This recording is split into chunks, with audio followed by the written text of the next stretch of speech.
Hey friends, welcome back to the Intuitive Mother podcast. I am so glad you are here with me again this week.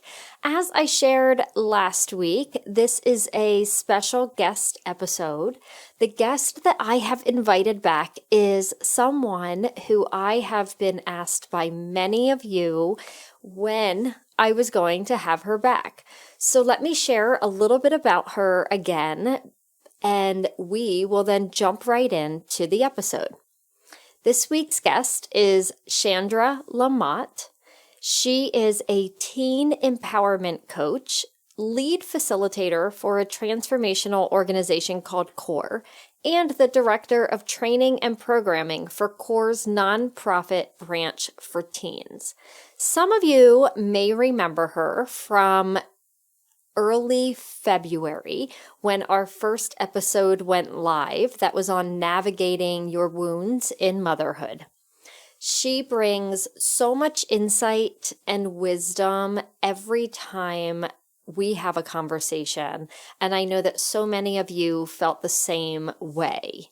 She, as we have shared in the past, started her career as a middle school special ed teacher in Oakland.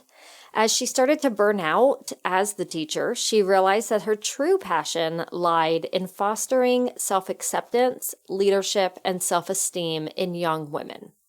That is when she became a teen empowerment coach and dedicated to supporting teens realize their gifts and navigate the emotional ups and downs of their teenage years. She has combined her love of teaching with her passion for personal development, concentrating on CORE facilitation, a thriving personal coaching practice, and teen group programs. She has a degree in psychology, education from UC Berkeley. She's been trained in therapy modalities such as somatic experiencing, Gestalt therapy, parts work, nonviolent communication, and mindfulness practices. She's completed a 400-hour transformational leadership and advanced facilitation training through CORE, where she enhanced and refined her coaching, counseling, and facilitation skills. She's currently working on the development of new group transformational programs for teens through the CCF, designed to support teens in fostering self-compassion, healthy communication tools, and a healthy body image. You can find her at www.chandralamotte.com. I cannot wait to share this conversation with you where we dive into how our relationship with our body as the mother impacts our daughter's relationship with their own body image. This is near and dear to my heart. Shandra and I chat a little bit about the work she and I have done together in helping my daughter through her own body image struggles, and what I have learned and how she has helped guide me as my daughter's coach through this important time in our life. So without anything more, I will just stop and jump right into the episode. Enjoy. All right, friends, welcome back to the Intuitive Mother podcast. This week, we have our very special guest, Shandra LaMotte, back, teen empowerment coach. She was here with us a few weeks ago, and I had some of you sharing with me she was your favorite guest of mine. So it made perfect sense to have her back again, one more time. Who knows what's to come in the future? But I wanted to welcome her back, and we have a very special topic this week about body image and your teen daughter, and how our body image as mothers and our past feelings around our body have played into how we mother and how our daughters see themselves. So to get started, I will welcome Shandra back, and if you want to share with us again, for some first-time listeners, a little bit about you, and then we can just jump right in and have the conversation. Yeah, thank you, Angie. I'm so excited to be back. I mean, one, I obviously love talking to you and love the focus of this podcast. And I love working with your daughter as well. And so I'm it's an honor to be here. And for those of you that don't know me, I am a teen empowerment coach. And so I work with teenagers and both, of all genders. And I work with teenagers and supporting them and going through and navigating the ups and downs that just come with being a teenager. And so how do they navigate those ups and downs with a sense of healthiness and trusting their own internal wisdom, and also a sense of grounding? So that way the things that might, I would say, potentially trigger or traumatize them in teenage years don't have to be that. They can be opportunities for growth, for deepening into themselves and getting to know themselves. And I love this topic this week because, body image is something that comes up a lot, especially when I work with teen girls. And it's something that's been really, predominant in my own personal background as someone who has had disordered eating and had to do a lot of healing work around uncovering where that came from, what influences that. And so much so that, that was a big reason why I started to work with teens. And I've led healthy body image workshops. Like, this is a topic I'm really, really passionate about, not only because of my own experience, but also because I see how much I think this really just seeps into teens, and particularly teenage girls, and especially in this social media day and age with TikTok and Instagram. It's all heightened, and that's a really difficult thing to navigate. Yes. Yeah. Oh my gosh. You've said it exactly. I know I have often shared with our daughters, and like you mentioned, you work with one of our daughters, and she is our daughter that has had body image issues come up, very self-aware of comparing herself to others. And we have talked about TikTok and Instagram and influencers. And honestly, those are probably some of my first concerns, where you're looking at these influencers, and first off, they're probably 8 years older than you, and their bodies are going to look drastically different than yours. And we have no idea what they're going through on the back end, or actually, we've even talked about the mental health of someone that's showing up in that space and putting themselves out there, and how there's so much unhealthiness around just being out there on social media. But I said, when I was their age, we had Teen Bop. And so we had a magazine, and maybe 17 was also one of the magazines. So you'd have a magazine, you'd flip through it, and the women or the girls in that magazine were in my mind models. They were models. They got that job to be in the magazine and to show up as such. In today's world, they're not models. This is every girl you go to school with, every girl that's, it's one thing to be watching the superstars, but then now these, the influencers are regular everyday people. So now we're comparing ourselves to regular everyday people, to a heightened alert than just the regular everyday girl that I go to school with. Now it's at school, but then we come home and it's on our phone, and then they can't get away from it. And, we had these conversations. And having the conversations didn't mean that we didn't have the ups and downs of what we saw unfold with our daughter. And, I guess to sort of set the foundation, I could share a very brief backstory to that, was that she was 9 years old when she had her very first interaction at school, where a classmate told her she shouldn't be wearing a certain shirt because her belly was too big. And she was 9 in third grade. And at that moment, she was the happiest child before that moment. So sure of herself, so confident. She has been on a stage since she was 5 years old. And that's taking away the dance classes she took when she was 2 to 5 years old. Always been on a stage, always been a ham, living it up in the spotlight. Someone says this and just throws her into despair. And now it's suddenly, I can't make friends, very self-conscious of what other people think of her. And there were a lot of ups and downs between 9 and 14. And at the age of 12, we realized she was not eating food at lunch at school. She was throwing it in the trash can, and all because there were so many emotions and there was so much going on with, what do my friends think? The girls at her lunch table were saying, I can't eat this because I'm already fat. And in her mind, she was already like, okay, but you're smaller than me. And so you must think this about me. So it just snowballed. And the snowball kept getting bigger and bigger and bigger. And I truly believe now that, we were really aware and we had the conversations, but we were sort of naive to what we were up against with social media. And also, we were completely unaware of what impact we were having as her parents on how this was unfolding.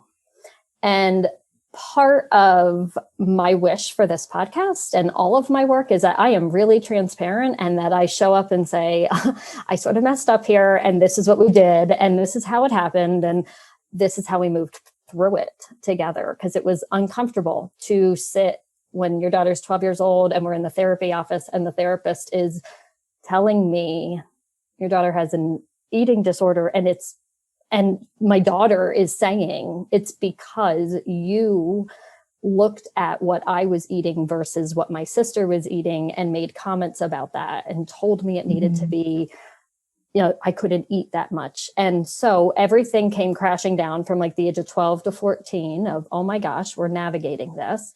But and it was part of what led us to have her work with you, to just work on having someone safe to talk to that would hear her and see what she was navigating. But you have also been a wealth of knowledge for me to navigate how I'm showing up as a mom and where the needs are not being met.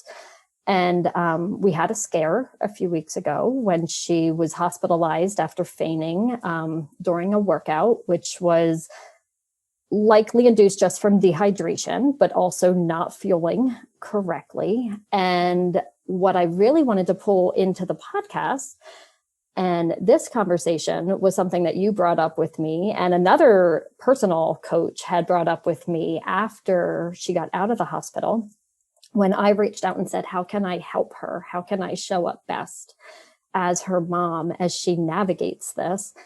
And recognizing this will always be something that she navigates, and I can't take it away. I can't push it under the rug and say, you're all better now. And I believe for a period of time I tried, which is why the shocking pass out after working out had me completely overwhelmed and like, oh my gosh, I've completely screwed up. I don't know what I'm doing. I thought things were better. She's home. It's COVID. But what came back to me time and time again through different people, you being one of them, was my personal words, my personal feelings towards my body, how body image played a part of my life growing up, and how it's still showing up in my life. So I thought we could get started, just having that conversation around where you see wounds trickling, because I know this is a wound now, it's coming from the mother to the daughter, and where you see that and how it's flowing into the daughter's life, and the mom's maybe not aware of the words she's using, the way she's looking at herself, things she's been saying since they're really little, and how that plays into the teen daughter's body image, whether it's a concern or not, just how she sees herself. Yeah, I'm happy to talk about that. And I think, what I would probably say to a lot of parents out there, and this might be a bit of a harsh pill, but is social media is a huge issue with body image, and society is a huge issue around body image. But ultimately, what she learns at home gets to be the real foundation for her of how she interprets social media in the world. And so, that can be a hard thing, you know, and none of us are going to be perfect because we all have, as especially as women and mothers, have all grown up in a society where where fashion fads changed all the time, where you inherited things from your mother, where women's value has come from their looks and their worth. And so I guess what I would just say is I want to give any mother like compassion for the fact that, like, even for me, like, right, I have had disordered eating. I've done a lot of work around this. I know for my future daughters, like, I will pass down body image issues simply because I have grown up in a society that, and even with my own lineage and all of that, where body image is something that, yeah, it's constantly at the forefront. But what's so great is when you can understand your relationship to your own body image, then it doesn't impact your daughter as much. And so it doesn't. And so, and then she can also learn, because she is inundated by social media, by society that has Photoshop. Like, right, there's this recent thing where Khloe Kardashian had a photo of her posted that wasn't Photoshopped, and it's a bikini photo, and she's freaking out and trying to have this completely removed from the internet because it wasn't Photoshopped. When really what it is, I mean, somewhat right of a real body. I know people still can have work done, but it's like there were folds and rolls, and that's okay. But the fact that she's trying, you know, so your daughter will still always grow up in a society that has an emphasis on diet culture, that has an emphasis on body image and tying that to her looks and her worth. But what's so great is you can help kind of bolster her up against that based on your own work with yourself and how you talk with her about this. And body image, you know, some questions I might give people to think about is like, how do you relate to your own body and your looks? Are your looks something that you pride yourself on? Or are they something that you dislike, that you judge, that you wish there were things about your body that you could change or would look different? And if you have a good relationship with your body, why is that? Is that because society tells you that you have a stereotypical beautiful body that's thin and fit? Or is it because you have learned, you know, to honor your body as it is and love your body regardless of how it shows up or how it looks? Because I think even, and I know you and I have talked about this a little bit, like you are healthy, you have a fast metabolism, like you would be what in some ways society might say is a beautiful body, right? I'm sure you probably have your own things you judge about your body, but it would be like, what do you value about your body and why? And where did that messaging come from? For example, maybe it came from society or your mom being like, wow, you're always so thin, you can eat whatever you want, that's amazing. Right. Oh, well, we had that conversation, you and I, about there's so much that comes from not just society. I mean, of course, yeah, I was looking at 17 and watching Full House and seeing what people were wearing and how they looked at their body and everything. But it truly, at the end of the day, came back to, what was I hearing my grandmother say? What was I hearing my mother, my aunt, my sister's younger than I, and I thought, well, I have a good relationship with my body because I knew that she actually struggled with her relationship with her body. And I thought, okay, well, I don't have any of that. Like, I'm not eating or, exercising crazy. I mean, I didn't even exercise like consistently until I was over like almost 40.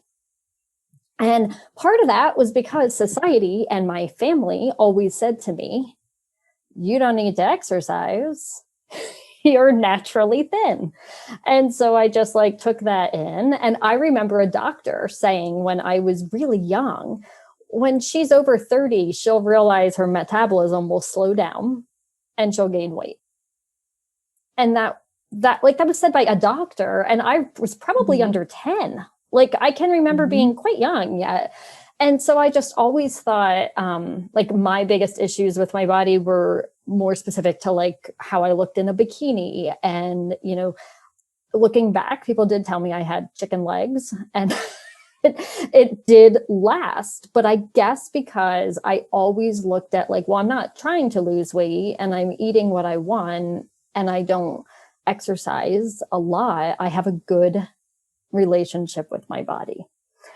And when you and I were talking after our daughter's hospitalization, and when I was talking with another coach, and she posed some of those same questions to me. What is your relationship with your body? I would like, the greatest thing you can do for your daughter is to look at your own relationship with your body. And Yes. I will be 100% transparent that my immediate response was, my relationship is good. Like, I don't know what I would have to change. I run when I want. I walk when I want. I lift when I want. I eat what I want. Like, it's good. And as the universe would have it, the next week, something dropped like in my life that I was like, oh, thank you, universe, for reminding me I do not have a good relationship with my body. But the more I sat with that, and I took a lot of time and journaled about it and really leaned into, where does this come from? I suddenly could remember every grown woman in my family having a magnet on the refrigerator that said their name, comma, stick to your diet. Like, plastered right there when they would go to eat. And they would also, like, certain times a year, they wouldn't eat as much, or they would neglect nourishing their body well to eat more Christmas cookies, or like not eat as much maybe at breakfast because then I can eat lunch. And I was like, wow, all of that played into me, and then started to play into things I was saying about my own body, or that even maybe my husband said about, not about my body, but about his body and his eating habits. Or, even I know our daughter remembers one side of the family eating a lot of junk food, and the other side of the family of my husband and I eating all healthy. And being like obsessive about, you have to eat every piece of spinach before you can have dessert. And her hating spinach and being like, I don't want that spinach, but I want that dessert.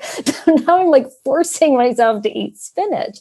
And it's completely getting all of us, like, intuitive eating, I don't think was anything I would have heard of when I was younger, but it's now I see that. And I'm like, that completely disrupts like any bit of using your own intuition yourself as to what I should eat and how I'm going to nourish myself.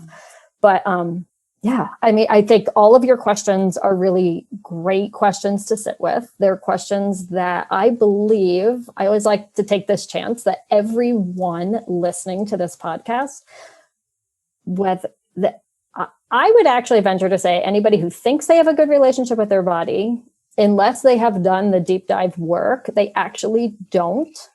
That's false, because somewhere there's something that you still hear your grandmother, your aunt, yourself, or society saying to you, and you just don't even realize it's still stuck inside, and that it's going to trickle into your mothering and how you show up as a mom every day that you fill their plate or you eat, or, I mean, let's even say, like, as your kids are little and you force them to finish everything on their plate, like that would be a conversation, I think, because parents always, I was raised where you ate everything on your plate. And I just think it's such good conversation and questions to lean into. Do you see in your work, I mean, I would venture to think that a lot of moms are unaware that they're carrying this with them from their childhood. And when that happens, how do you see that playing out then in the relationship between the mom and daughter, or how the daughter just feels about herself? Like, is there any resistance? I mean, I can be honest with my daughter and it became very clear that there was some probably pent up frustration and anger at stuff I was saying, because I was walking around unconscious of what was really deep inside of me. Yeah, I do see it play out because it becomes this, I think there's two ways I'll speak to it that come to mind, which is one, this frustration or resentment that can come up where it's like there's all this emphasis that she develops a healthy relationship with her body, but are you doing the same?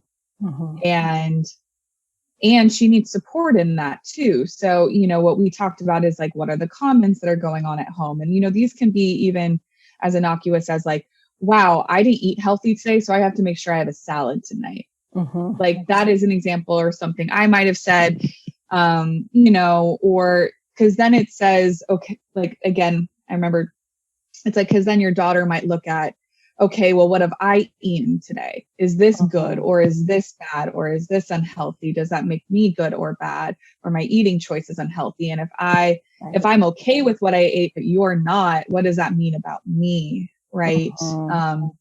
And this is similarly, and this, when I say your daughter, I mean, like, this could be anyone's daughter that would think that and question this. And so these things can come off very small even. And I think that that's what I would say is like so much of our relationships to our body and can be a little insidious where I would just maybe ask questions of like, where do I feel guilt around my eating or my body? Where do I feel judgment around my eating or my body? Where do I feel guilt or judgment around other people's eating or their bodies or their relationships to their bodies? Where do I feel like I honor and cherish my body and trust my body? Where do I feel acceptance with my looks or my body and ease? And I think these are all good questions to dive into. But yes, so to go back to your question, I would say there can be resentment that builds and frustration because, I mean, our teens are like little truth radars, I feel like, where they're like, beep, beep, beep. They're like, something's not right here. And so they can get frustrated with that or not feel seen or understood or like in partnership with you and healing. So an example would be, even that resentment can build up. And I've seen this with like other clients where the mom's like, you need to get off social media because this is bad for you. But then what does the mom watch on TV? What magazines does she read? Who does she follow? How does she talk about her body or what she eats? So if she's not doing work around that, it feels a little unfair for you to say you need to get off social media completely because this is bad for you. And I would say the other thing is actually it creates a lot of sadness for the daughter too. Because when she sees her mother not accepting or loving her body, if you think about it, think about like a child coming into the world that just idolizes her mother, who's like, wow, this is like, is that I'm sure it's like you look at babies, they look at their moms and they're like, you are beautiful. They're like, oh my God.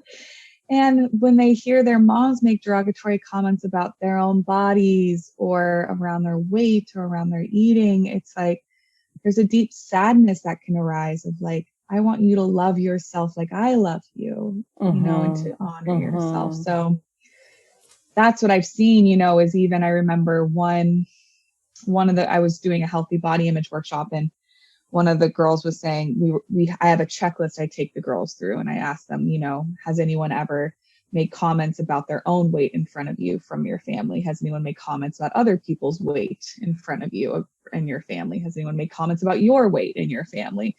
To go through this list of things that can, generate body image issues. And she was saying, overall, my mom speaks really kindly about my body, but what's so hard is it's because she's admiring things about me that she hates about her body. And so that's hard for them then, where it's like you're saying, oh, you have such a flat tummy or such long legs, coming from a place of a dislike of the mother's own body, of like, I wish I had this. So then the daughter is kind of like, well, but what's wrong with your legs or your stomach, right? And so even though you're acknowledging her, it's when it's coming from a place of not liking yourself or honoring or cherishing your own body, like she feels that too. And that doesn't feel good either. And so, yeah. Oh my, yeah. That brings up really good point because I mean, I know myself and I really think so much of this comes back to how unconsciously we just go through the movements because it's what's been modeled for us for years. Yes. Our mothers have always picked apart their bodies. And gosh, like I do remember when my daughter was even a little younger and she didn't like something about her body, probably from that comment at school, was part of the conversation.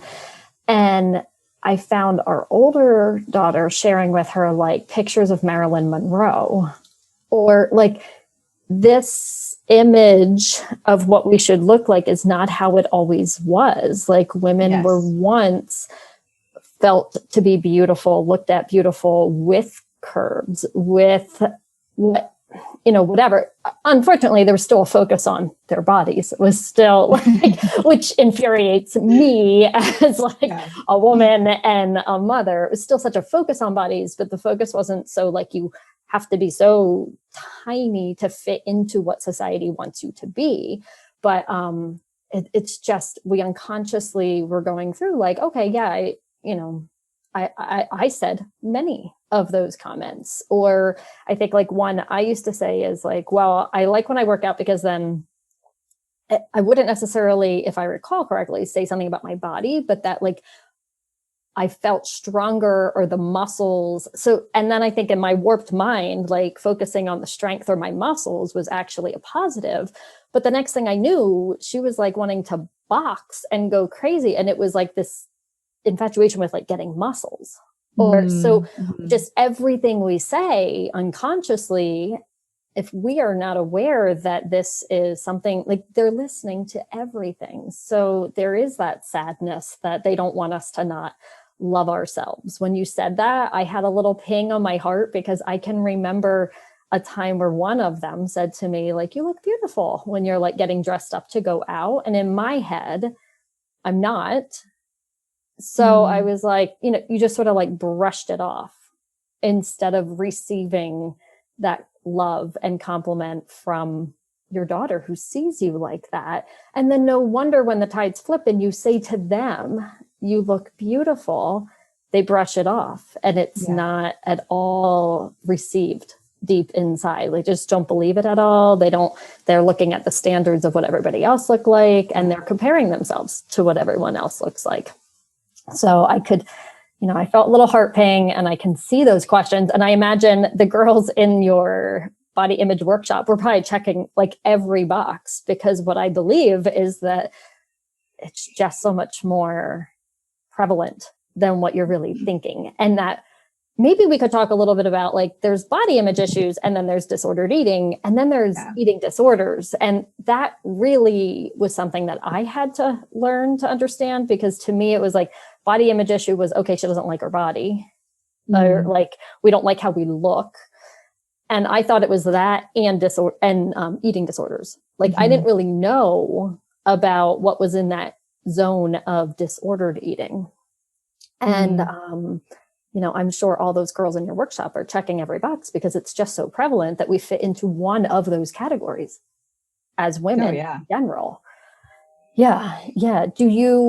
I know because of your experience and working with girls, you probably are more aware of where those three things like fall into or the three terms, I should say, fall into, how we talk about ourselves, how things unfold.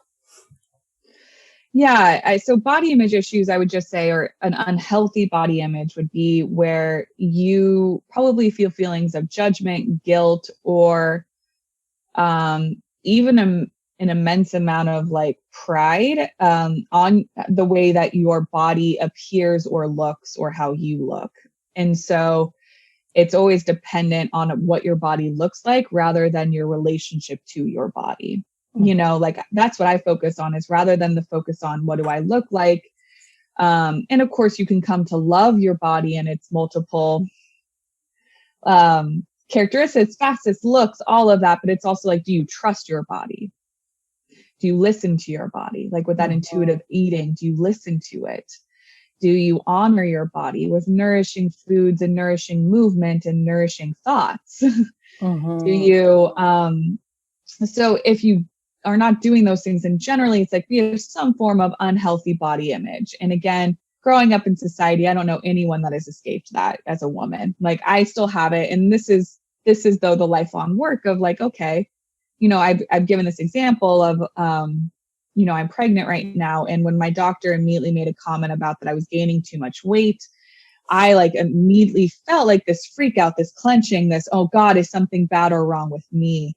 I was like, oh, okay. So I can lovingly and compassionately look at that and be like, well, what makes me think that that's bad or wrong?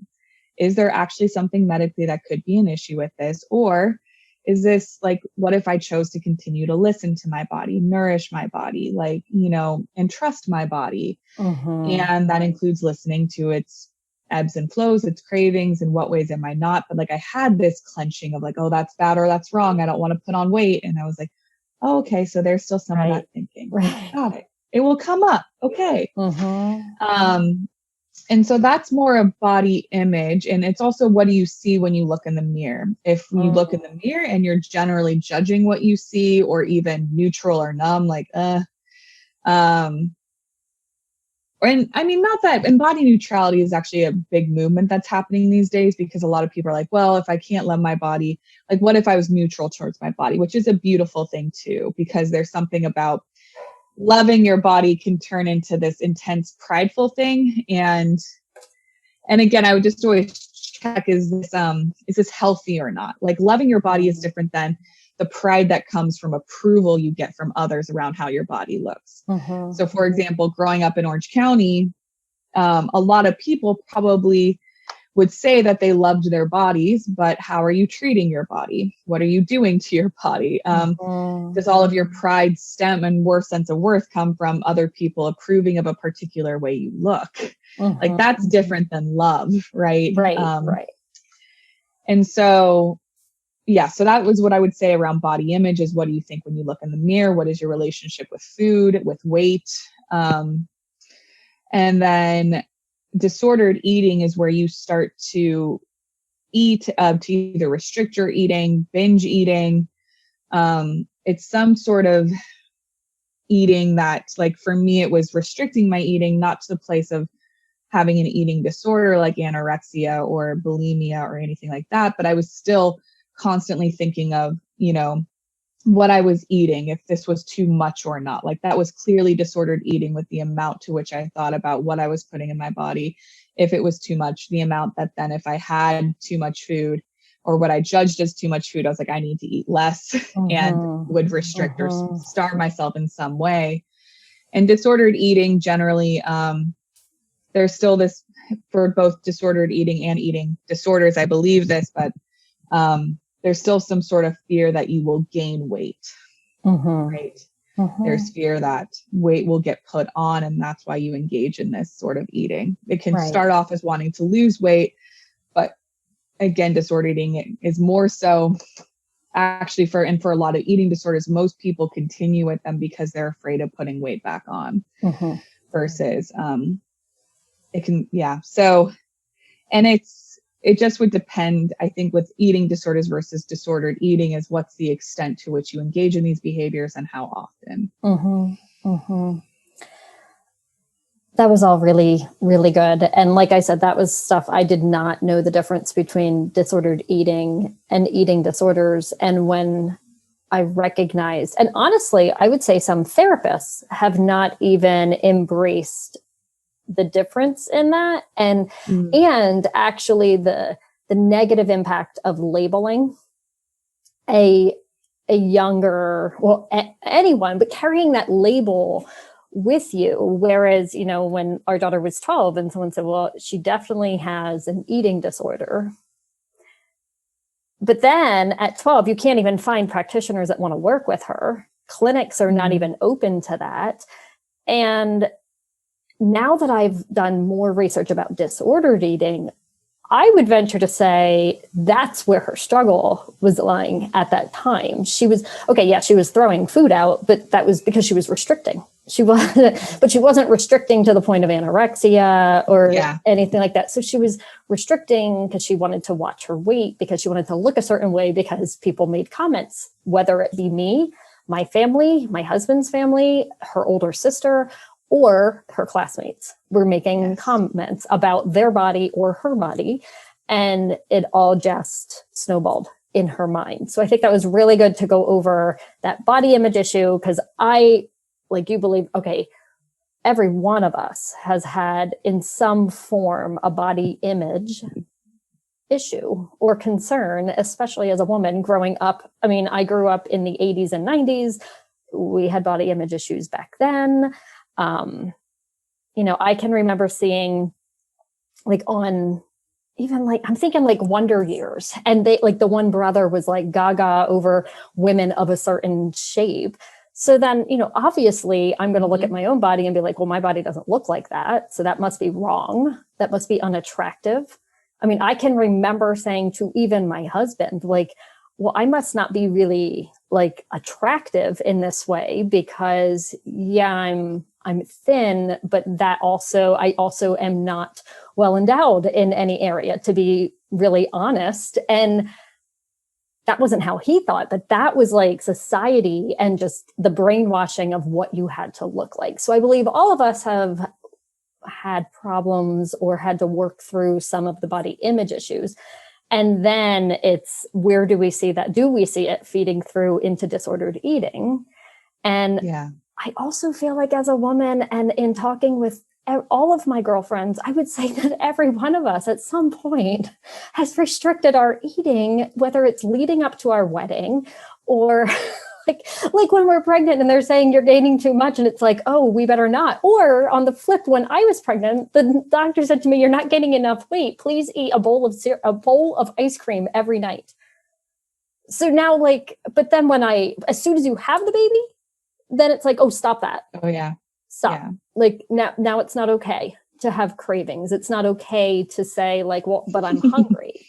And, and then it can snowball into eating disorders. And I just feel that we as a society don't even understand those concepts and what happens enough to support our daughters, because we're not even realizing that we walked through all those issues ourselves. We just didn't have terms to put to that, like to name them. And what I really loved that you said, and I think is interesting, is like, what is their relationship to their body? And what came through for me as you were saying that was the thought of unconditional love. And this has played a part in my past week. I'm reading the book, How to Do the Work by Dr. Nicole LaPera.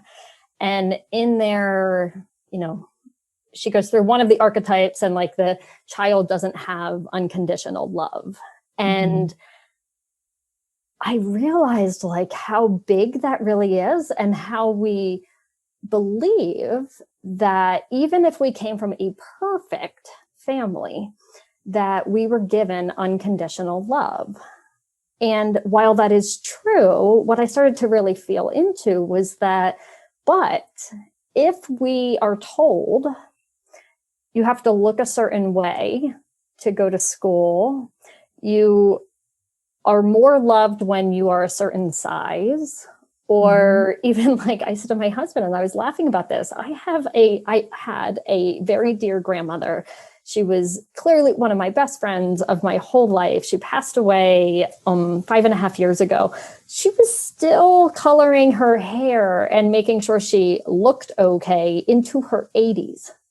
So I said, like, she unconditionally, she loved me dearly. We had a wonderful relationship. I said, but interestingly, as I'm diving into this thought of unconditional love and how it plays into mothering and how it plays into loving my body and modeling for my daughters to love their bodies and so on and so forth, there really is an unconditional love. If somebody is making us feel, or somebody's saying something, they don't even unconditionally love their own body, let alone, okay, now you need to always look XYZ way in order for you to be good enough to go to church or to school or to anything. And I thought to myself, oh my gosh, like I remember the girls leaving for school and saying like, you're not wearing that, are you? I remember saying that to my husband. Like we're going out on a date and I'm like, are you wearing that? Like, really?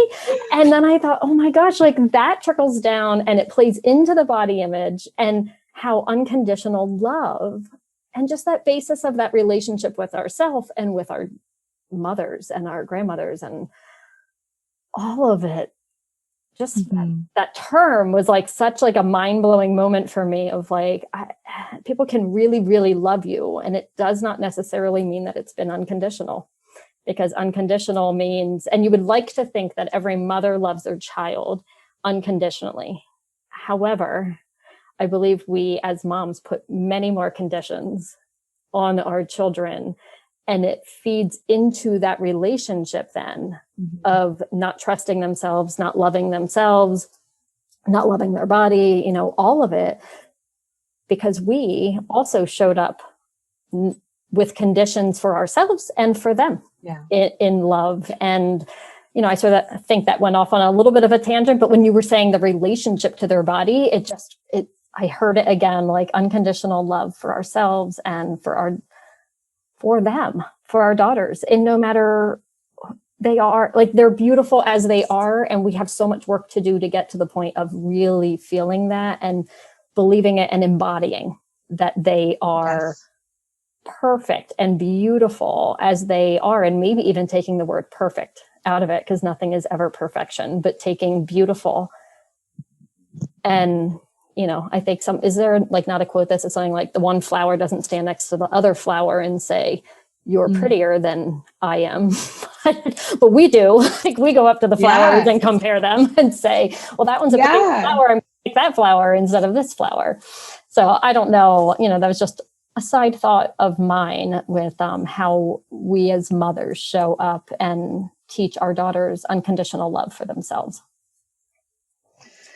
Yes, definitely. I think I love, you know, those two inquiries of in what ways do I place conditions on my daughter for love, which again is human. It's what we were modeled with. I just want to and I don't think, and again, I guess part of me always wants to take some of that stigma out of it, which is like, we can always work towards like growing, improving, deepening, right? But the idea of associating shame with that then is like, this is just a part of being a human. You were given conditional love. And naturally, you will give you were not present 100% of the time, fully healed with 0 wounds. You will give conditional love to your child. But there's so much beauty in us doing our work, because you get to model then for your child of like them doing their work. And they will have also, I don't know, I know this is off of body image, but I think it's not parents' jobs to create the perfect childhood for their children, because they go out into a world that they are going to experience grief, anger, harm, you know, pain. And how do they navigate that? And that is the biggest thing and gift you can give as a parent is, how do you navigate those things? How do you navigate your woundings? How do you continue to deepen? And you teach your child the same. And it's in that deepening, in the pain, the brokenness, even that, like, that's where the richness of life comes through. That's where it's like they get to love even more deeply. And so I think, you know, honestly, looking at, do I ever place conditions on my child for love, whether it's around how they look, around school and their grades, around how they behave or how they treat other people. And looking at, do I put those same conditions on myself? Or what conditions do I place on myself? Because you might say, for some women, they really do try of like, my daughter is welcome to wear whatever she wants. She is welcome to be her own person. I just want her to view that she is beautiful. But what conditions do you put on yourself? Do you, because she'll see like, well, if my mother doesn't fully accept herself and her body, then what makes me think I can do the same to mine? Even though she tells me that I'm beautiful. You know? There's so much in what we're saying and are the actions and how we're living day to day actually supporting what we say to them in, you know, loving themselves, or I think you're beautiful, but then we rip ourselves apart. Obviously the action isn't there. So then even if they think, okay, well, I am beautiful, when they get older, do they feel into that? Like, well, now it switches because, you know, mom modeled not loving herself when she was older. Do they even ever really embody that when they're younger? And I agree with you. I think it's, you could sit and you could carry shame. And I've shared this with you in recent days. Like I could sit and I could carry shame because I'm like, whoo, yeah, I've definitely placed some conditions and I didn't even realize it. And instead, what I personally love doing is offering it as a reflection to them. I mean, my daughters are older, so it's not, obviously I wouldn't sit down with my 6-year-old and have a really deep conversation about the reflections I'm making of myself and my past and all of that. But, when they're teenagers, really opening that doorway to helping them understand, and even ourselves understand, where this pattern came from for us, where we are struggling and what we're learning. And I, had the conversation about the unconditional love, conditional love, and said, I could sit in shame and guilt because it's heavy and hard. And we put a lot of pressure on moms to be perfect and raise the perfect children. And society tells us what that perfection should look like. But I am truly not looking for perfect. I'm looking for them to be happy. That's my greatest wish for them, is to be happy in their life and to know that something is always going to follow. There's always going to be something that you wish you had done differently, or you wish you had realized it when your children were younger. And the guilt becomes too heavy. And so instead, offering compassion, that was literally the best I could have shown up in that time period. If I had it to do differently now, I'm sure I would be a little bit different of a mom if I had toddlers now or little kids. And I think you see that sometimes when you see moms that had like their first kids when they were younger, and then maybe a surprise child down the road. And then it's like mom's completely more laid back and is just like a little less freaking out about everything. And I think that's just the growth, sometimes to show that it shows the growth of where the mom has evolved into, and where she's present in life. But no. And if we teach them, if we hold shame on ourselves, then we're modeling to them to hold shame for when they messed up in the future or in the past or whatever. Shame just creates the pattern of carrying shame and not loving yourself unconditionally. And so I know we see so many patterns, and just holding shame is one of those, carrying that shame with you from year to, or generation to generation with our daughters. Yeah. My goodness. It's the best work. I mean, I just feel like, I always say to my friends, like, it seems daunting. It seems like, oh my gosh, like, what are you doing? Like, and you're talking to them about this stuff. And I'm like, but it opens up so much healing for you, for your daughter, for your daughter's daughters and sons down the road. And even for you to understand yourself. Like, it's work, but it's like the best work in the world. And people have always said, like, motherhood is the best work in the world. You'll never have a job that's better than motherhood. It's hard work. It's supposed to be. But it's like beautiful hard work where you get to see before your eyes that growth of even your relationship with your daughter as you,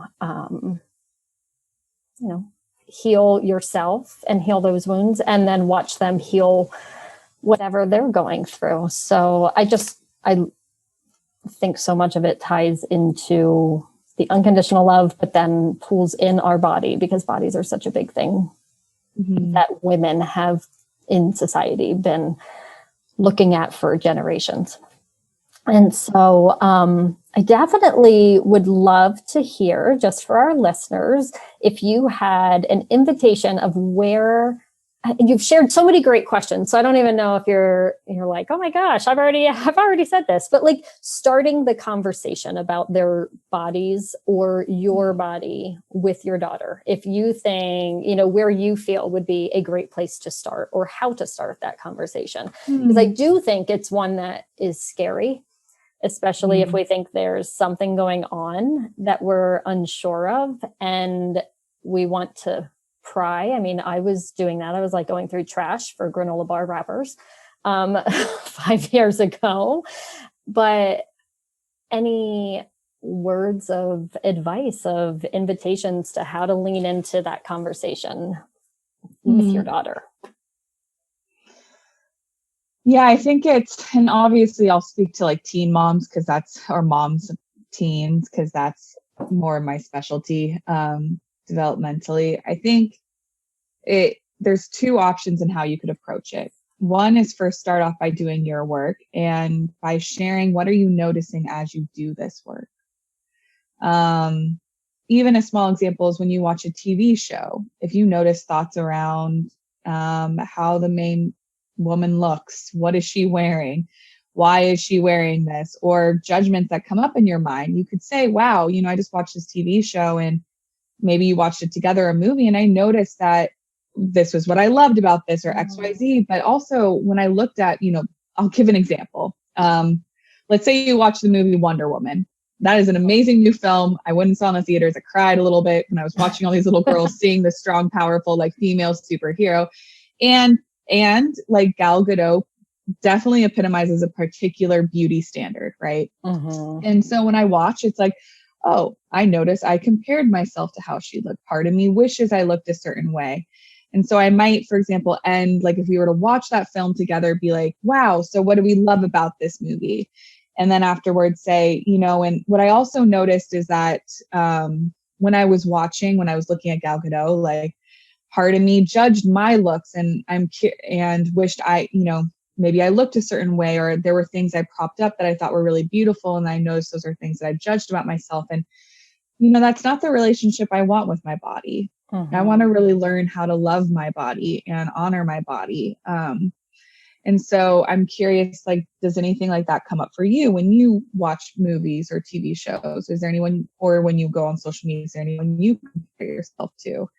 And you can open it up by sharing your insights. Because what I always love about, what you do, Angie, as a mother, is when you can share your own insights as an adult woman who has more self-reflection tools, like your brain is more fully developed.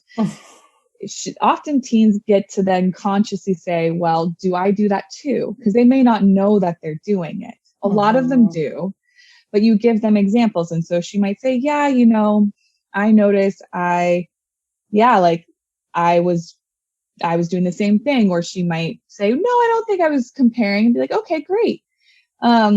And then you can keep engaging in the conversation. I think the more that you share about your own journey, and even you could say, even for example, like I would definitely say, for my invitation for any parent would be to look at what you say to your child about body, about your body, about others' bodies, images, and about like food. And so an example would say, like recently, I think someone had shared like, oh, if you eat a piece of cake, what do you say afterwards? So you're like, wow, that was really good cake, but I'm gonna have to eat healthy tomorrow. You might just check yourself and say, wow, that cake tasted really good and my body was really craving a piece of cake and that felt so good to give to myself. And then the next day you might say, hey, I noticed I'm really wanting to nourish my body in a different way today. I'm noticing like a salad would feel really nourishing to my body. So that's what I'm going to eat, because you're modeling, right? Listening to your body and its cues. But then later you could always say to her, like, I noticed after I ate this cake, I felt some guilt, but then I checked myself because I was like, why am I feeling guilt over this? I was listening to my body. It's okay for me to eat cake. And then you could share the ways you're checking your own thoughts or whatever else. And you might say, like, does any of this thinking come up for you? Because again, even just engaging in those discussions, then they can be open about that and share more of that. And so that would be my invitation, and how to talk about it is share what you're learning in this journey, in this process, open it up to them to share. And, or even like you go to a family function, let's say grandma makes comments about her weight or someone else's weight.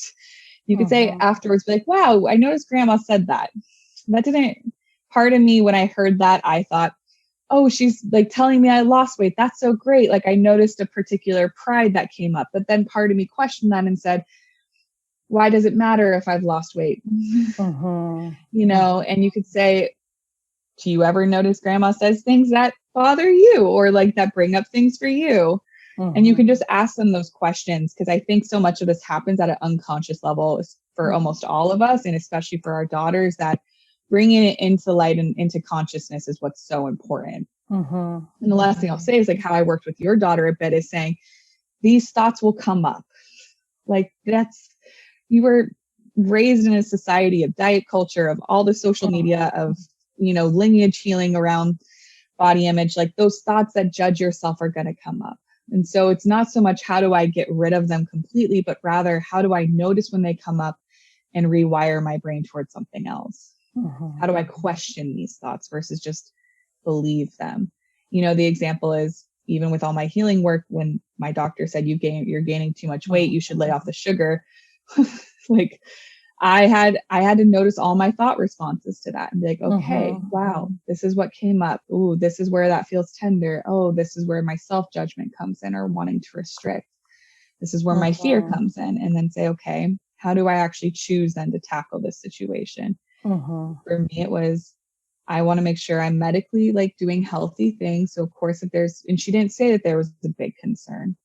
So I'm going to choose to keep honoring my body and trusting my body and trusting and listening to how I can nourish my body. And I'm going to keep an eye on, do I move towards restriction? And if I do, then I know I'm moving into an unhealthy way of operating. And so I just bring it into consciousness, meet it with compassion, and move forward, and I think that that's why bringing up these conversations in that way is so helpful, of just talking with your daughter about it. Like, and you can use social media, or actually a lot of teens don't want to talk to you about what they see on social media because they think you're going to tell them to get off of it. But you could do it after you watch shows, movies, when you drive and see advertisements, after you hang out with family. The things that you're learning as you go through this journey, you can bring up all of that to them. And my guess is she'll learn something in that process, unless she's incredibly self-aware. And she'll start to question those things for herself. And then you can engage in discussions about it. Those are very long answer. No, I think that was great. And it's like the perfect ending to pull all of it together, because it is so much about how we show up and offer the opportunity for that reflection with them. And I feel my addition to that is to be open on not the receiving end, but on the other end, be open to exploring. And when they say something, especially if it's, if it ties into your family or the family gatherings or whatnot, to sit with how that felt for ourselves. But also I remember what came up when you and my husband and I met on Zoom was, these were things our daughter noticed and brought up to you. And I mean, he was like completely like, well, no, what? But to come with like an open heart of, okay, like, and even if they notice it and I don't think that actually happened, the trust in them and teaching them to self-trust themselves lies in being open to hear what's being said, and being able to receive that and understand, and offer yourself the compassion that if they heard that and you said it came from somewhere. So even where did you learn that? Where did it play into your life? How are you still running that through your mind if you end up saying it to your teenage daughter? And where did you learn that, and how is it impacting your daily life, instead of feeling defensive? Like, no, I didn't say that. I would never say that. And I feel oftentimes that's where moms and teenage daughters start to butt heads, is when something is brought to light for the mom, for the family. It's met immediately with resistance and defensiveness of, no, that's not what's going on. I didn't say that. That's not what I meant. And I was probably even one of those moms that said, that's not what I meant. Like, I mean, we talked about this. Our oldest daughter was a competitive swimmer. She was being told to eat 3,000 calories a day. So when I limited what our youngest daughter and myself and my husband ate in comparison, my thought wasn't, you need to lose weight. My thought was, well, we're not swimming three hours a day. We're not being told to eat 3,000 calories. Why would we do that? But instead of being defensive when that comes back, to allow that opportunity for the discussion, because if we become defensive, the conversation will never happen again. Yeah. It's that moment of then, okay, well, mom's not listening. She doesn't want to hear this. So she either believes it, she, doesn't want to help me or anything. She doesn't see it that way. She's not listening. She's not seeing or hearing me, point blank. And then it just becomes a repetitive cycle. So I think it's so true. Everything you said is such great insight. And then as the mom sitting here with teenage daughters saying, then just sit there and listen. And when they walk away, go to your bedroom and cry for a few minutes. Like, that's okay. Sometimes it's go upstairs and have a cry, put on your running shoes, go for a run, play music really loud somewhere, go for a drive.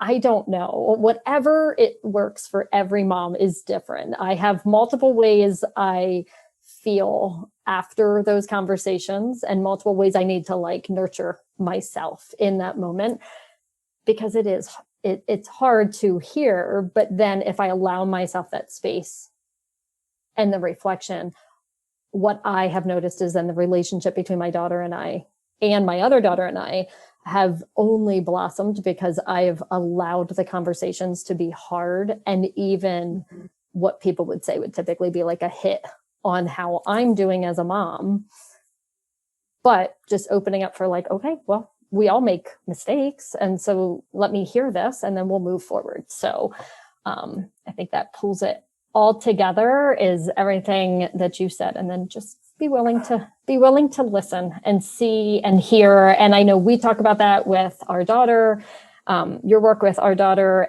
this book, all the books, what it comes down to is that every child wants to be seen and heard. And if we're not doing that, that's where these wound patterns just keep going forward from whatever place that they're showing up in their life.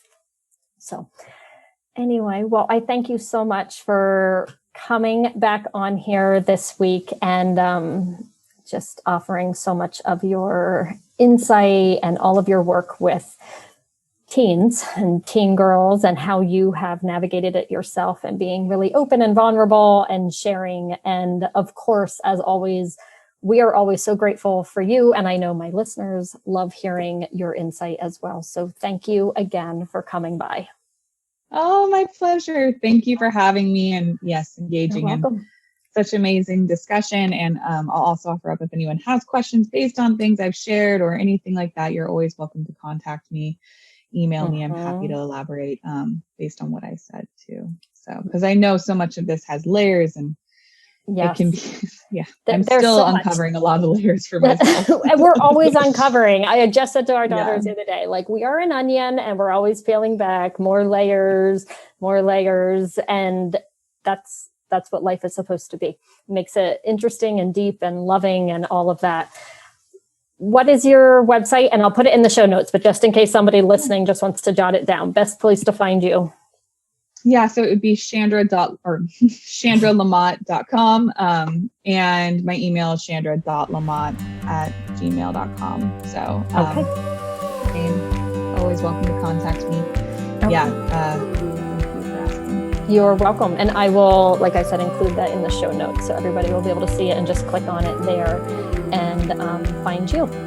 Great. Well, thank you so much and have a great day. Thank you, Angie. You're welcome. Hey friends, thanks for joining me on this week's episode of the Intuitive Mother podcast. I am so deeply grateful for each and every one of you that has listened in, whether it's your 50th episode or first episode. You taking the time to share this sacred space with me means the world to me and warms my heart. I would love to hear from each and every one of you about what interviews you loved and what you want to hear more of. Drop me a line at Angie@AngieSchaffer.com. On my website, you can also learn more about the programs that I'm offering and the coaching and healings that are also available for each one of you as you journey home to your sacred self. I am thankful for you spending your time with me, and I cannot wait to share another episode with you next week. Have a great day.